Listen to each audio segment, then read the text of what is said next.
Hi everyone and welcome. I am Lisa of Create and Calm with Lisa. I'm a certified Zentangle teacher and today I'm going to teach you one of my very favourite of all time tangles, which is called Munchin, and it is a tangle that was deconstructed by Zentangle HQ. So I'm just going to get started. What you need for this tangle is not really a string so much as just putting some random dots down on your surface. I'm just going to make sure this is focused properly. And yeah, so just put them fairly randomly. They don't have to be in any kind of, it doesn't have to be a pattern. It's just very, very randomly placed dots. So find any two dots on your tile and we're going to join these together with a line. And then we're going to pick one of the dots that's nearest to that individual line and we're going to create another line. I'm just going to pick this one. Now the idea in this pattern is that we're going to create some more lines all the way along this line until we get to the end. So it's almost like radiating lines.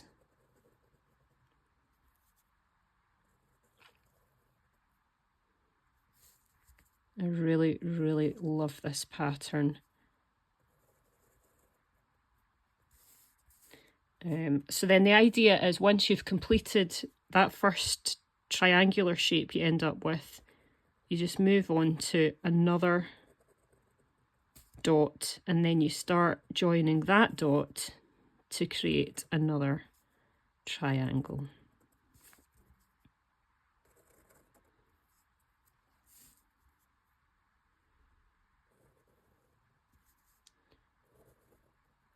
Just remembering to slow down.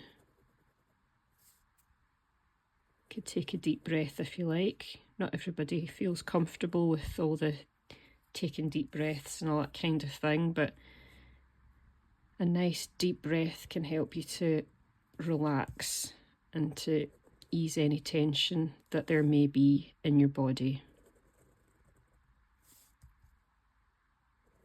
And as I'm always saying, the slower that you do each individual stroke, the more benefit you are going to find in your Zentangle practice.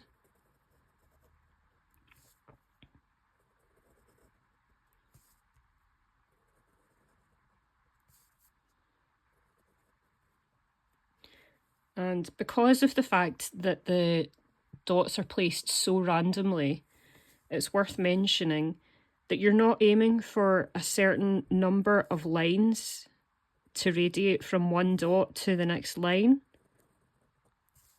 because your dots might be further apart from one Munchin to the next. So just however many dots, lines that it will take for you to complete that individual Munchin shape. And also something to mention, you see the way I'm drawing this individual Munchin shape. Because it's just a random pattern, you could have these points, these lines matching up if you like. It's not necessary. It's not what this is about, this pattern.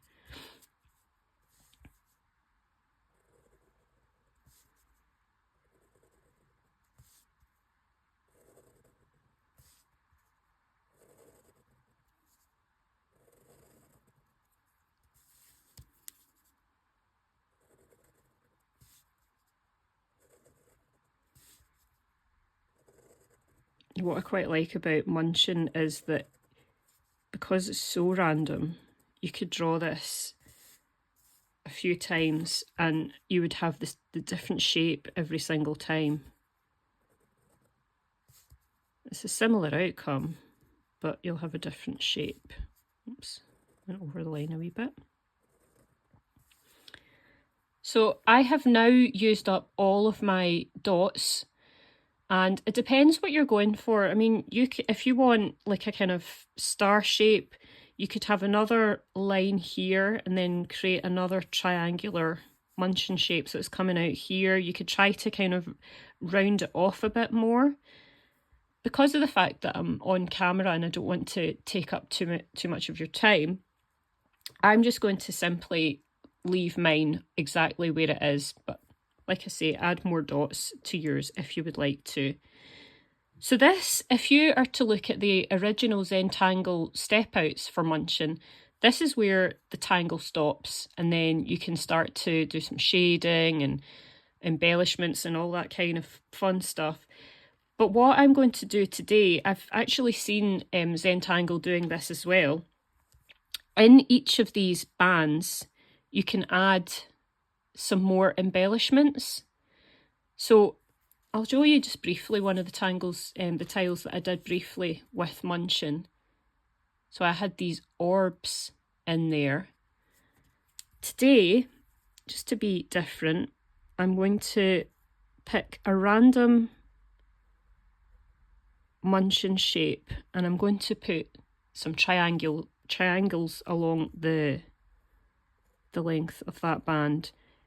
Now you could experiment with putting triangles in each of the spaces. I'm going to just do them in every other. If you were going to put them in all of the different spaces, you could practice, like you could experiment, with having the triangles so that the points meet there, or you can have it opposite. There's different ways that you could play with filling this.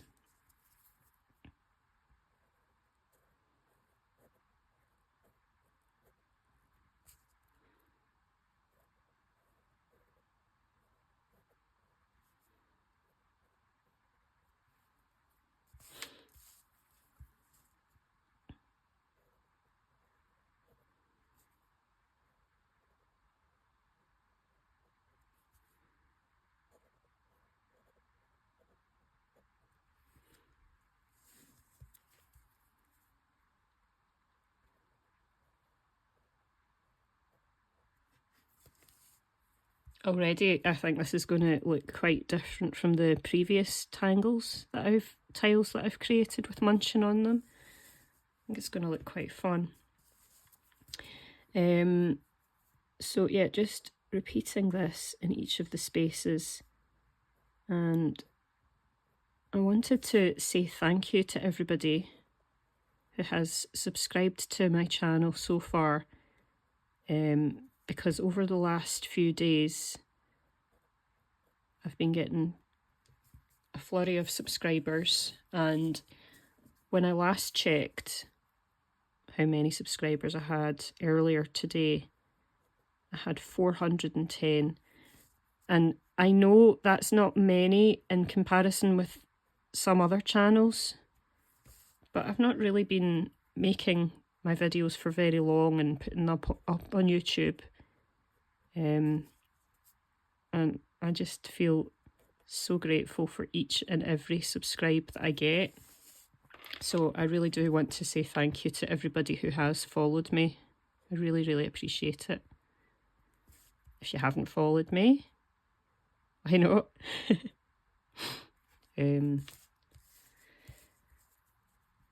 So yeah, no, it's been really good. I was actually looking through last night. I was having a bit of a fight with my website.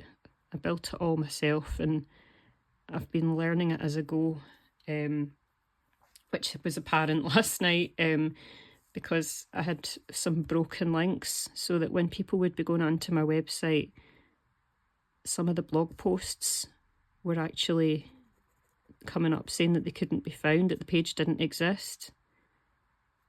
If you just see what I'm doing here, I'm simply drawing a smaller triangle and then inking the smaller triangle in.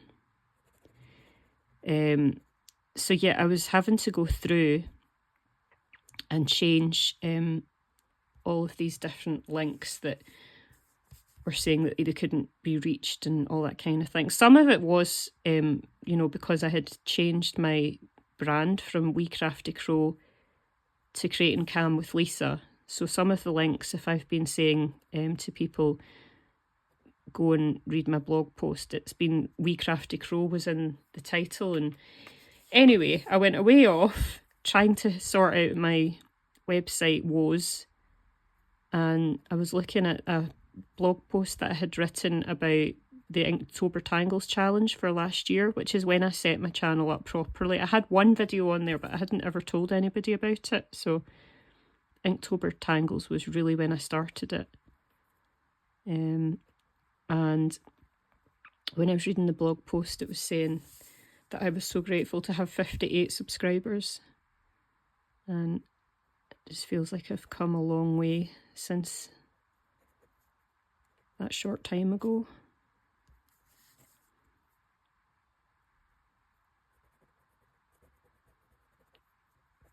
So don't rush really when you're drawing these inside triangles, the smaller ones that are nested in the bigger ones.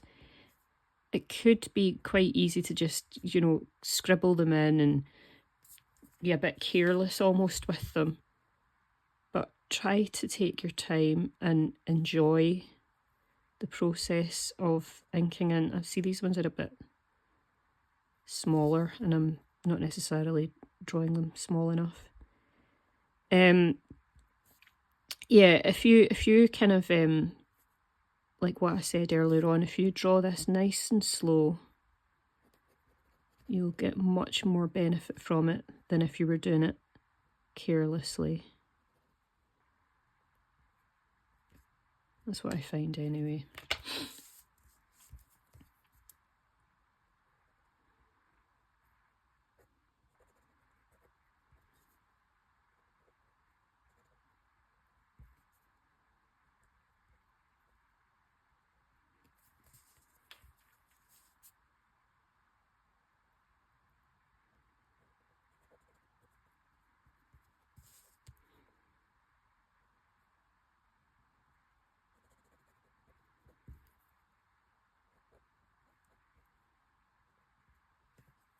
I think this would be really nice to explore, like if you had different colours.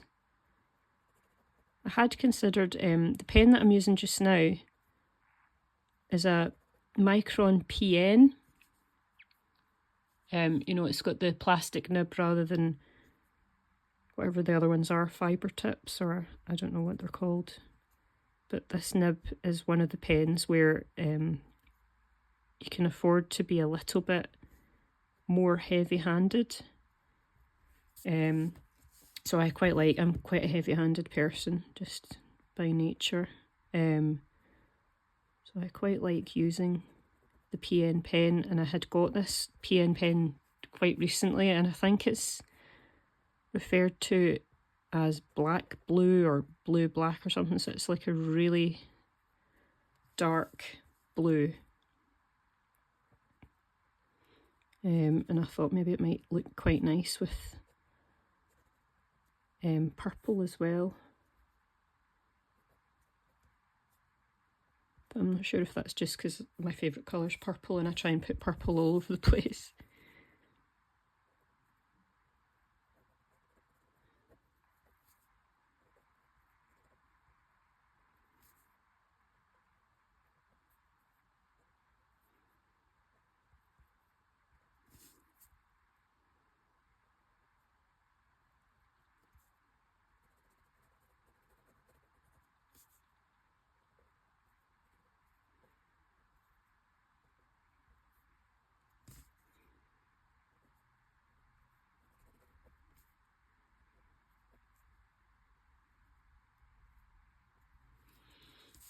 Just this one little Munchin section left to go.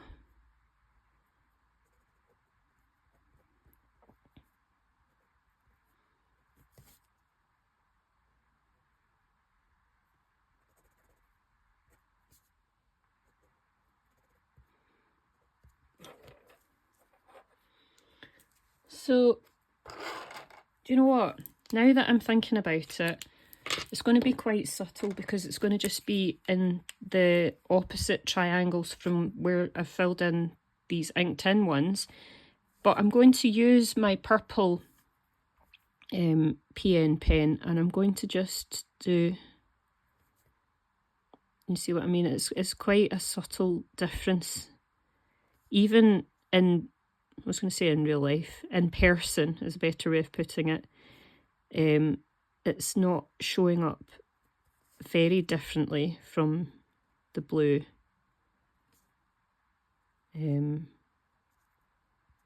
But I'm just planning to put a dot in each of those spaces.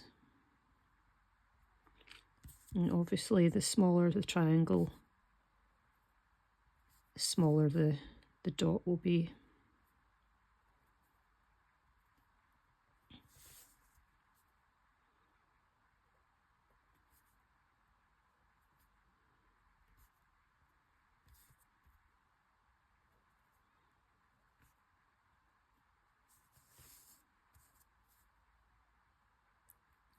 I quite like how this tangle actually came from somebody trying to create a different one.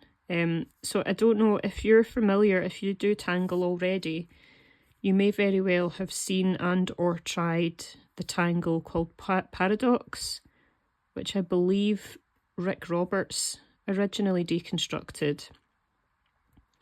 And you know, it's triangles, and then they've got lines that kind of start to get kind of smaller and smaller as you move around the individual spaces.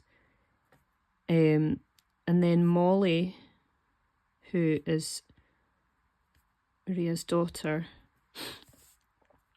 she was playing around with trying to do Paradox. Maybe I should do a video on Paradox, actually. Let me know if you'd like a video on Paradox. So she was trying to create her own version of Paradox, and she just wasn't at that particular point. At least she can do it now, but at that point she just wasn't finding herself able to do Paradox, to do it justice.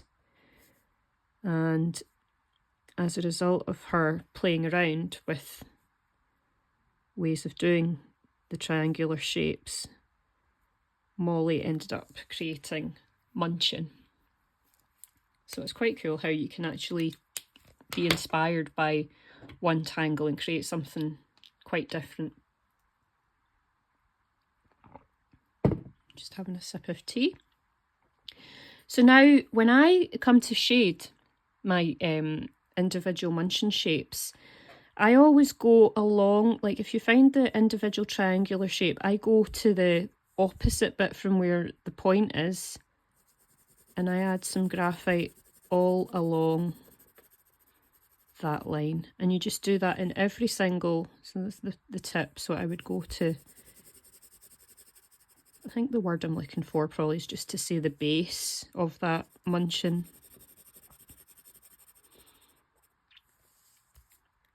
And this is when this tangle really starts to pop.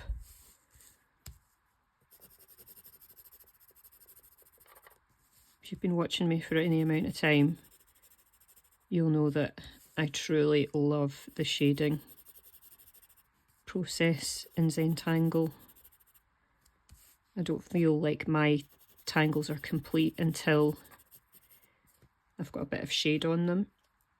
And I was actually, the other day at the weekend, I was actually playing around with mandalas, or what I believe are now actually, I've been pronouncing that the wrong way all this time. I think they're actually supposed to be pronounced as mandala rather than mandala. Anyway, I was doing some mandalas, and I kind of was feeling like, oh, that looks so beautiful, it's really, really nice, but I feel like I want to add some shade.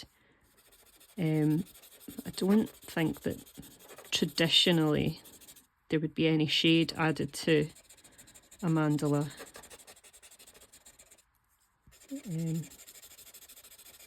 can add shade to your own artwork because it's what you're creating. It's yours. You make the rules. So I guess I could add shade too if I want. But it's definitely about more than just the line drawing for me. I do definitely like to add the dimension as well. Look at that. How cool is that?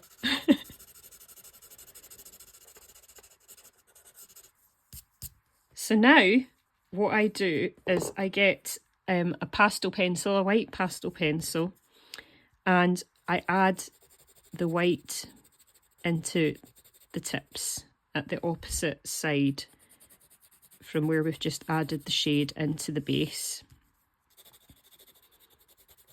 Love this. I love it, love it, love it. You maybe kind of think every time you watch my videos, she's saying again, this is one of my favourites. Oh, I love this tangle. Oh, this one's great, blah, blah, blah. But it's just evidence of how much I love Zentangle. You know, there are some tangles that I don't feel as drawn to, for excuse the pun, but just the process of tangling and Zentangle, that's why I say I love so many of them. It's just get lost in patterns, and it's so much fun for me. So we've now got the pastel pencil down, so I'm going to come in with blending stump and just smooth that out.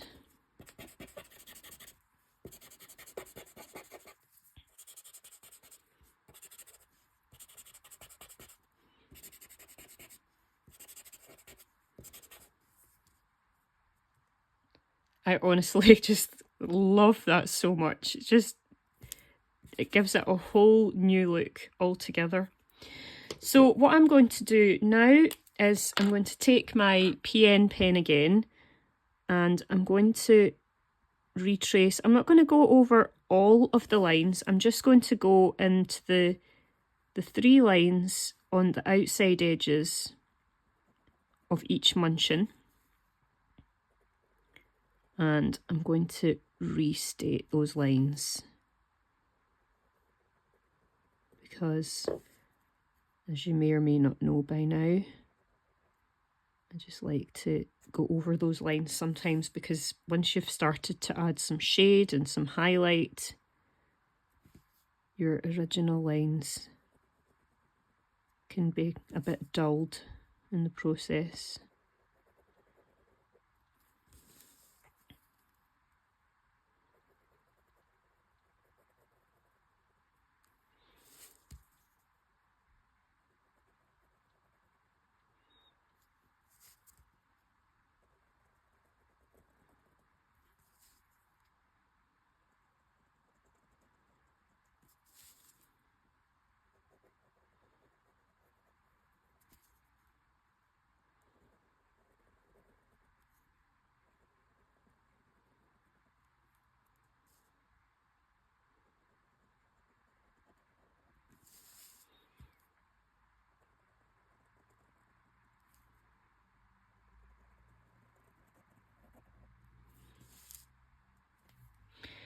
And that is Munchin.